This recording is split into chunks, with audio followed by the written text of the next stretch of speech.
ஆணவ படுகொலை என்பது பெற்றோர்கள் தங்களது பிள்ளை மீது வைத்திருக்கக்கூடிய பாசத்தின் வெளிப்பாடு என்று நடிகர் ரஞ்சித் தெரிவித்துள்ளார். சேலத்தில் செய்தியாளர்களிடம் பேசிய அவர், அறிவு முதிர்ச்சி இல்லாதவர்கள் எனது படத்தை பார்க்க வராதீங்க என்று கூறியுள்ளார்.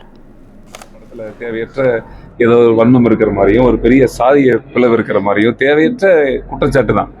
என்னை எதிர்க்கிறவர்கள் யாராக இருந்தாலும் தயவு செய்து சொல்றேன், படம் பாருங்க. படம் பார்க்காம எதையும் சொல்ல வேணாம். என்ன மத்திய அரசாங்கம் தணிக்கை குழு அப்படிங்கிறது ஒருதலை பட்சமாக செயல்படாது எப்பவுமே. ஸோ அதனால நம்ம அதை செய்யும் பொழுது அரசாங்கமே எனக்கு உத்தரவு கொடுத்துருக்கு ரிலீஸ் பண்ண சொல்லிங்கும் பொழுது ஒரு நல்ல படம், அதுவும் ஏ சர்டிஃபிகேட் நான் வாங்கியிருக்கேன். எந்த கருத்து உங்களுக்கு பிடிக்கலையே நீங்க வர வேண்டாம். எதுக்கு நம்ம சென்சார்ல நமக்கு ஒரு சர்டிஃபிகேட் கொடுக்குறாங்க, யூ சர்டிஃபிகேட், ஏ எதுக்கு கொடுக்குறாங்க? ஒரு கருத்து 18 வயசுக்கு மேல இருக்கிறவங்க வர வேணாம், இந்த படத்துல வன்முறை அதிகமா இருக்கு, இல்ல இந்த படத்துல வயலன்ஸ் இருக்கு, இல்ல காம காட்சிகள் இருக்குது, வரக்கூடாது அப்படின்னு சொல்லி எதுக்கு நம்ம சர்டிஃபிகேட் கொடுக்குறோம்னா, அந்தந்த வயதுக்குட்பட்டவங்க, அந்தந்த முதிர்ச்சி இல்லாதவங்க இந்த மாதிரி படங்களுக்கு வர வேணாம்.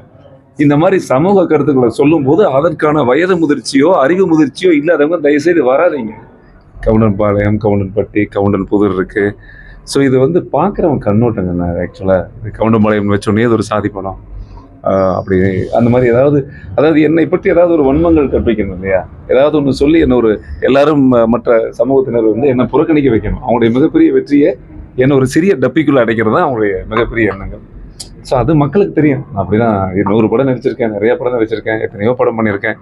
இப்போ கூட நான் தொலைக்காட்சி சீரியல் பாகியலட்சுமி நடிச்சிட்டு இருக்கிறேன். நிறைய தாய்மார்கள் என்னை பார்க்குறாங்க. மற்ற எந்த தாய்மார்களும் என்னை வெறுக்கிற அளவுக்கு நான் என் வாழ்க்கையில் ஒருபோதும் நடந்துக்க மாட்டேன். சாமி, இது எமோஷன் தான்.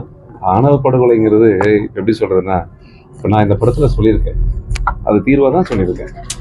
ஸோ என்னன்னா, இப்போ எல்லாருமே ஒரு சாயம் பூசுதல், இப்போ நேரடி தாக்குதலோ நேராக ஒரு விஷயம் நடக்கும்போதோ ஒரு காதல் நடக்கும்போதோ பெத்த அம்மா அப்பாவுக்கு தான் அவங்க வழி தெரியும். நான் திரும்ப அதுதான் சொல்றேன். இப்போ நீங்க சாதாரண உங்க பைக் ஒருத்தன் திருடிட்டு போயிட்டோம்னா உடனே போய் அடிக்கிறது இல்லையா? நான் பேசுறது உடனே இந்த கோவத்துல போய் யாரா என் பைக் எடுத்தவன், ஒரு செருப்பு காணாம போச்சுன்னா கூட எங்கடா இங்க ஒரு செருப்பு வச்சிருந்தேன் அப்படின்னு கோவப்படுறோம்.